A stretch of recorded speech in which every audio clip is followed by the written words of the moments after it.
नमस्कार दोस्तों, मैं नवीन यादव स्वागत करता हूं आपका doctor Amit IAS academy YouTube channel पर।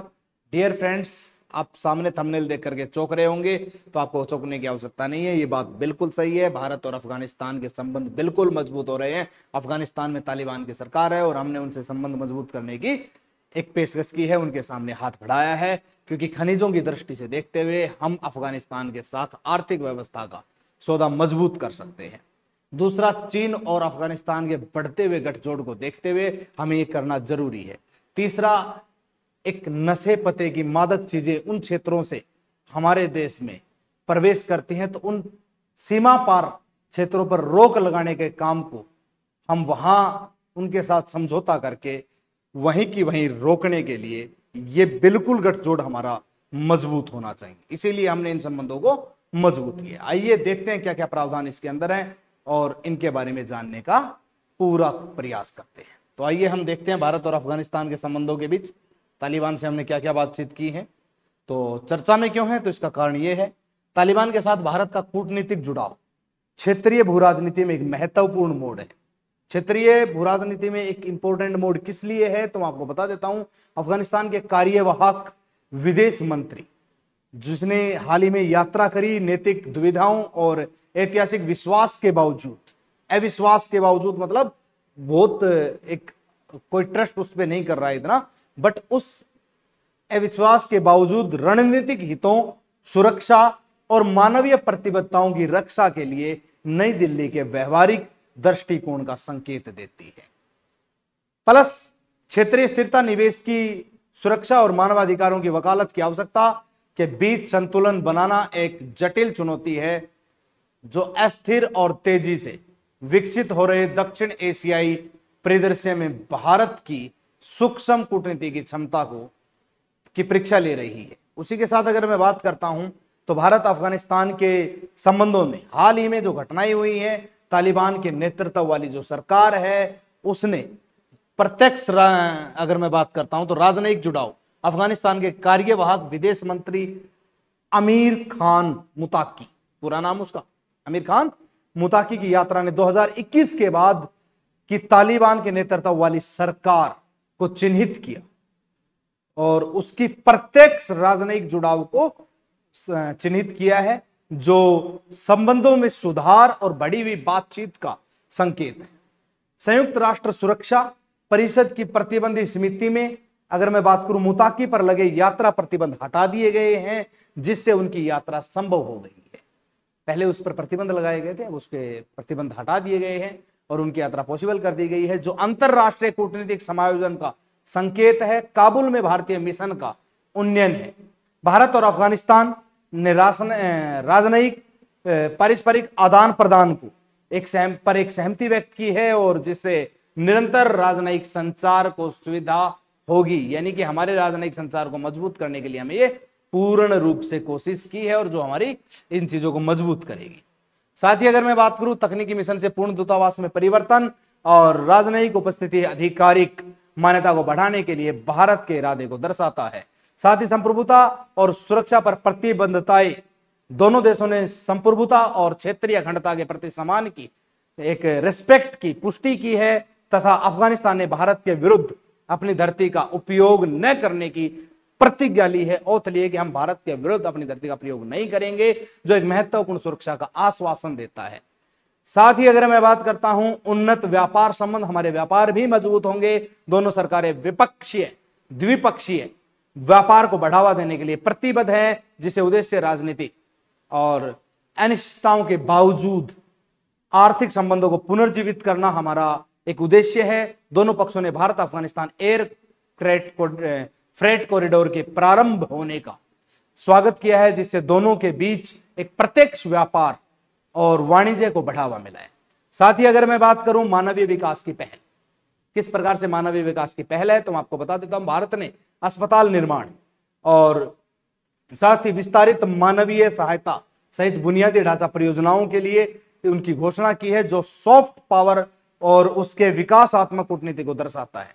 हमने उनके स्वास्थ्य के लिए, अस्पताल वगैरह के लिए भी एक प्रस्ताव रखा है कि भाई हम यहाँ पर इस प्रकार से चीजें निर्मित कर सकते हैं। दूसरा, एक बुनियादी ढांचे की परियोजनाओं की घोषणा हमने वहां पर की है, सॉफ्टवेयर पावर विकासात्मक तरीके से कूटनीति को हमने दर्शाया है। भारत ने भूकंप प्रभावित क्षेत्र में आवासीय भवनों के पुनर्निर्माण में अफगान सरकार की सहायता करने की इच्छा व्यक्त की है। उन्होंने कहा है, हमने कहा है कि भाई आपके यहाँ भूकंप जो संभावित क्षेत्र है उनमें जो मकानों की क्षति हुई है, हम उनकी भी पूर्ति करने के लिए तैयार हैं, हम उनकी भी पूर्ति कर सकते हैं, हम आपकी सहायता कर सकते हैं इस मामले में, और हमने ये इच्छा व्यक्त की है।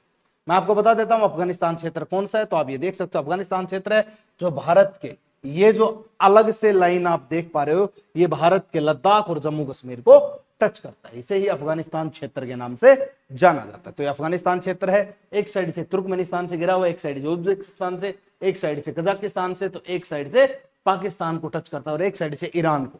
हमारा इससे फायदा क्या है, तो मैं आपको बताऊंगा हमारा फायदा क्या है।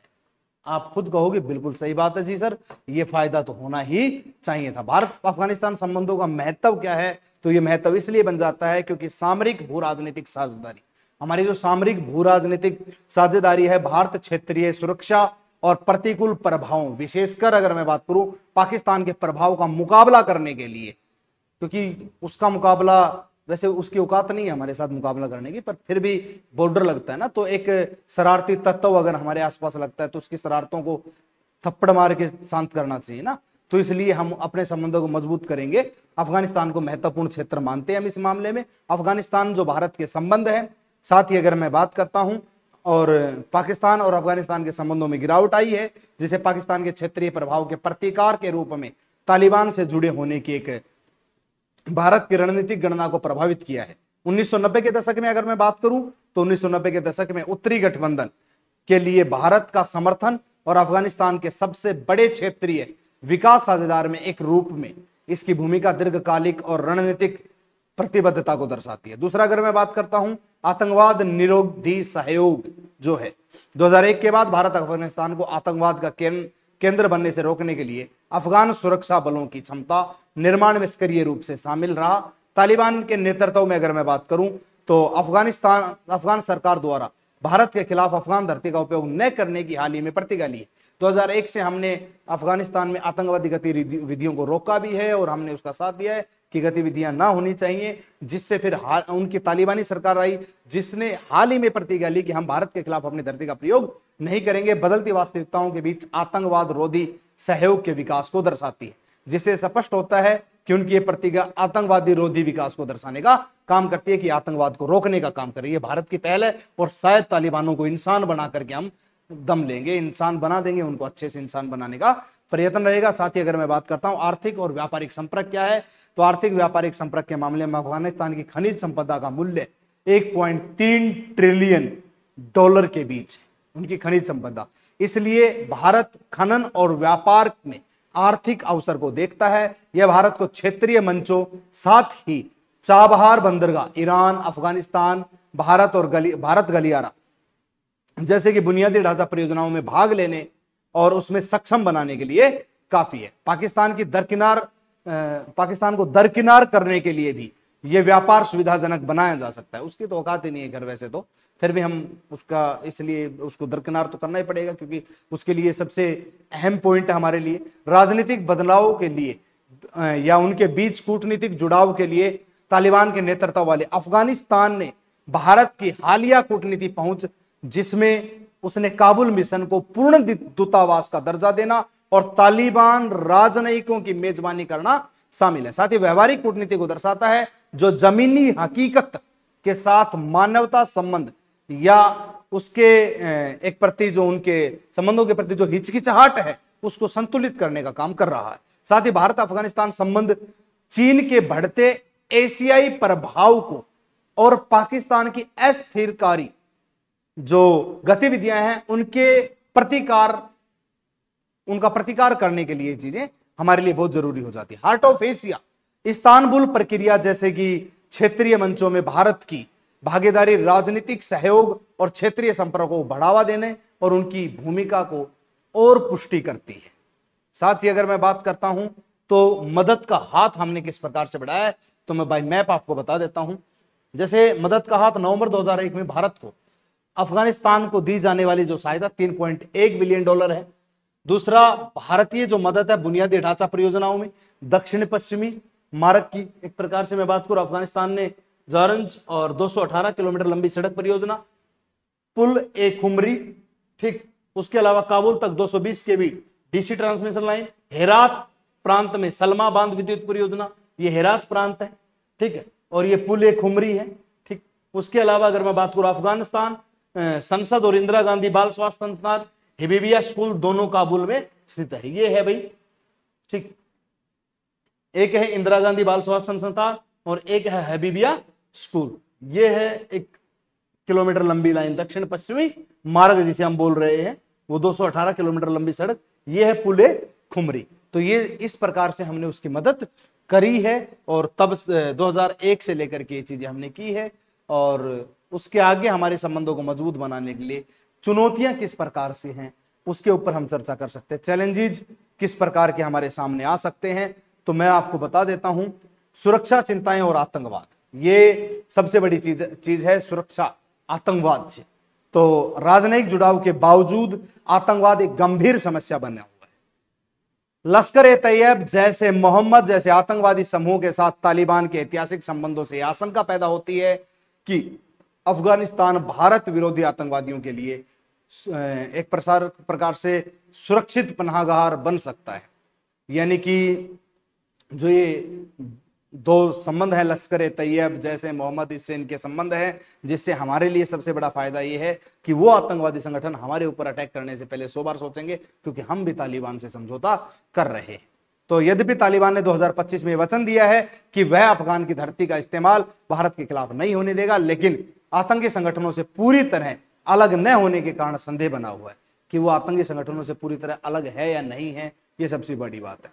पाकिस्तान का प्रभाव और प्रॉक्सी गतिशीलता, भारत के साथ पाकिस्तान की रणनीतिक प्रतिबद्धता अफगानिस्तान में गहराई तक दिखाई देती है। साथ ही पाकिस्तान की इंटर सर्विसेज इंटेलिजेंस ISI जो है, उसने ऐतिहासिक रूप से तालिबान और प्रॉक्सी समूहों का समर्थन किया है, जिससे शांति और सुरक्षा जटिल हो गई है, जिससे हमारे संबंध मजबूत हो रहे हैं अफगानिस्तान के साथ और बहुत सारी चीजों को हम देख रहे हैं। साथ ही अगर मैं बात करूं तो हम नशीली दवाओं को रोकने का भी काम यहां पर करेंगे। तो नशीली दवाओं की तस्करी और नशीले पदार्थ क्या है, तो दुनिया भर के बड़े अफीम उत्पादक के रूप में अफगानिस्तान की स्थिति है। जो golden crescent Afghanistan, Iran, Pakistan का केंद्र है, क्षेत्रीय स्थिरता को बढ़ावा देता है। मादक पदार्थों का व्यापार भारत को नुकसान पहुंचाता है, विशेषकर पंजाब क्षेत्र के युवाओं को जो नशे की लत के संकट में जूझ रहे हैं तथा आतंकवादी गतिविधियों को वित्त पोषित करता है। गोल्डन क्रिसेंट से मादक पदार्थों की तस्करी को नियंत्रित कंट्रोल करने के लिए सीमा पार सुरक्षा प्राथमिकता बनी हुई है, जिससे द्विपक्षीय संबंध जटिल हो रहे हैं, बिल्कुल कठोर हो रहे हैं इन चीजों से। गोल्डन क्रिसेंट के अगर मैं बात करूं सोर्सेज के मामले में, तो पारगमन क्षेत्रों के सीमा पार मादक पदार्थ विरोधी सहयोग, निषेध और मांग में कमी कार्यक्रमों को मजबूत करना। 2011 की अगर मैं बात करूं तो सामरिक साझेदारी समझौते से प्रेरणा लेते हुए भारत को अफगान सुरक्षा क्षमता निर्माण कार्यक्रमों का समर्थन जारी रखना। साथ ही अगर मैं बात करूं तो आतंकवादी रोधी सहयोग के लिए अंतरराष्ट्रीय सर्वोत्तम प्रथाओं को प्रतिबिंबित करता है कि हमने इन चीजों को फैसला किया। साथ ही मैं गोल्डन क्रिसेंट आपको दिखा देता हूं, क्या है गोल्डन क्रिसेंट। तो देखिए, ये है यूरोप वाला क्षेत्र, इधर अफगानिस्तान, ईरान है, ये पाकिस्तान, ये गोल्डन क्रिसेंट है। साथ ही म्यांमार, लाओस, वियतनाम है, ये पूर्व में गोल्डन ट्रायंगल है। ये क्रिसेंट आधे चांद की कटी हुई आकृतियां हैं। इधर से हमारे क्या आता है भाई, नशा पहुंचता है, तस्करी होती है, और इधर पूर्वी क्षेत्र से भी नशे की तस्करी होती है। तो इन चीजों को मजबूत करने के लिए हमने इधर अपने संबंध मजबूत किए, कंट्रोल करने के लिए संबंध मजबूत किए, यहां से इन क्षेत्रों को कंट्रोल किया जा सकता है। अफगानिस्तान के साथ संबंध मजबूत करने के लिए भारत को क्या क्या रणनीतिक संबंध अपनाने चाहिए या क्या क्या रणनीतिक कदम उठाने चाहिए, तो मैं आपको बता देता हूं। पूर्ण मान्यता को रोकते हुए राजनीतिक जुड़ावों को बनाए रखना। तालिबान के अधिग्रहण के बाद अपनी व्यवहारिक 2021 के संलग्न रहे, लेकिन मान्यता ना दे नीति का पालन करते हुए भारत ने 2025 में काबुल में अपने तकनीकी मिशन को एक पूर्ण दूतावास के रूप में अपग्रेड किया। उसको अपग्रेड करने के बाद भारत का तत्काल राजनीतिक जो मान्यता के बिना आधिकारिक जो चैनल है पूर्ण दूतावास, नियमित राजनयिक आदान प्रदान को बनाए रखना और गहरा करना, जारी रखना, ये हमें सब चीजें जारी रखनी चाहिए ताकि हमारे संबंध और भी मजबूत हो सके। दूसरा, लक्षित विकास और मानवीय कूटनीति, साथ ही उसका विस्तार होना चाहिए। भारत को क्षमता निर्माण सहायता, बुनियादी ढांचे के सहयोग, कूटनीतिक जुड़ाव और उसका विस्तार करने के लिए बढ़ते हुए चीनी प्रभाव का मुकाबला करने के लिए जारी रखना चाहिए इन चीजों को। साथ ही अगर मैं बात करूं, रणनीतिक स्वायत्ता बनाए रखनी चाहिए। यह सिद्धांत भारत की विदेश नीति के सिद्धांत जैसे एक्ट ईस्ट और नेबरहुड फर्स्ट में रेखांकित किया गया है। यह हमारे अधिनियम एक्ट ईस्ट और नेबरहुड फर्स्ट में रेखांकित किया गया है, जो कि हमारी विदेश नीति को मजबूत करता है। साथ ही अगर मैं बात करता हूं तो कुछ अन्य चीजों के बारे में, तो जो कि सामाजिक और लैंगिक और मानवाधिकार चिंताओं की वकालत करता है। यद्यपि व्यवहारिक रूप से संलग्न होते हुए भारत ने राजनयिक चैनलों और अंतरराष्ट्रीय मंचों के माध्यम से महिलाओं की शिक्षा, अल्पसंख्यक अधिकारों और राजनीतिक समावेशता की लगातार वकालत की है।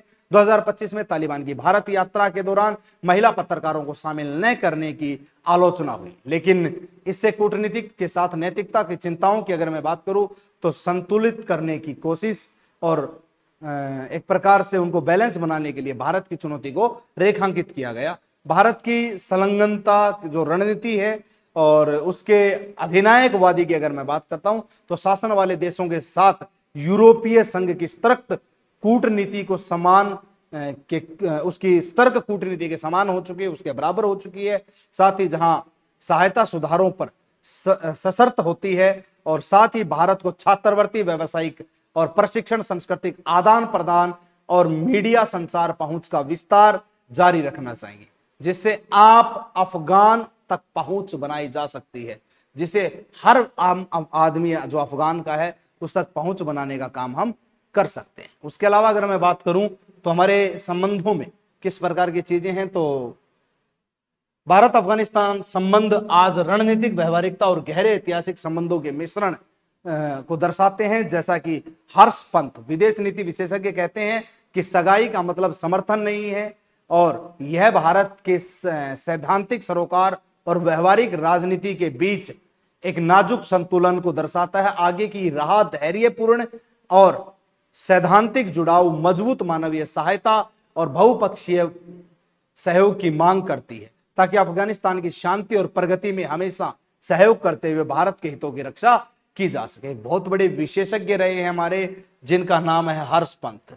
हर्ष पंत बहुत बड़े विशेषज्ञ हैं, जो कि विदेश नीति के विशेषज्ञ हैं। वो बताते हैं कि जिस प्रकार किसी की सगाई हो जाती है और उसका मतलब समर्थन नहीं होता, तो ठीक वैसे ही भारत जो है सैद्धांतिक सरोकार को व्यवहारिक राजनीति के बीच में एक प्रकार से नाजुक संतुलन को बनाए रखने के लिए उसकी कूटनीति को दर्शाता है। साथ ही हमें यह धैर्यपूर्ण सैद्धांतिक जुड़ाव रखना चाहिए और उसको मजबूत मानवीय सहायता और बहुपक्षीय सहयोग की मांग करते हुए आगे बढ़ना चाहिए, ताकि अफगानिस्तान जो है उसके साथ हमारे संबंध और गहरे हो सके और हम उसकी शांति और प्रगति में सहयोग कर सके। इस प्रकार के कार्य हमें करते रहना चाहिए। तो जिस प्रकार से भारत और अफगानिस्तान के संबंध जिस प्रकार से मजबूत हो रहे हैं, उन चीजों को देखते हुए हमने अपनी कार्रवाई भारत देश ने आगे बढ़ाई है और ये चीजें समझ में आई है कि किस प्रकार से हम अपने संबंध मजबूत कर रहे हैं और क्यों करें। खासकर हमारा मेन मकसद है आर्थिक स्तर को बढ़ावा देना और हमारे